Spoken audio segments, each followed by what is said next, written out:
สวัสดีกัลยาณมิตรทุกท่านนะครับยังไม่ได้เริ่มต้นดูชะตาชีวิตนะครับเพราะรู้สึกว่าเดือนนี้ดวงของคนยังไม่เปลี่ยนตั้งแต่เดือนที่แล้ว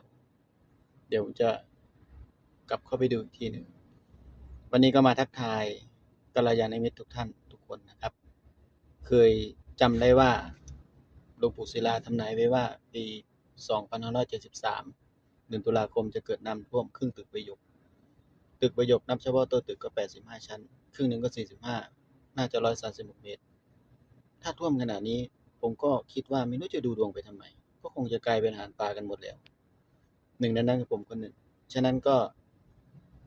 เดือนตุลา2573ถ้าคนที่ตั้งหลักปักฐานได้แล้วมีเงินมีทองแล้วก็กลับบ้านก่อนครับกลับให้เลยโคราชไปเลยถ้ามันเกิดจริงๆคนที่กลับก่อนก็รอดส่วนตัวผมเองก็คงเป็นอาหารปลาที่กรุงเทพนี่แหละครับไม่ได้ไปไหนหรอก ก็อะไรเกิดก็ให้มันเกิดนะครับแต่ก่อนที่จะถึง2573ตุลาคมนี้ก็ขอให้ทุกท่านใช้ชีวิตให้มีความสุขนะครับเผื่อว่าพวกเราทั้งหลายจะมีชีวิตเหลืออยู่แค่4-5 ปีนี้เท่านั้นเองขอให้ทุกท่านโชคดีมีชัยสวัสดีครับ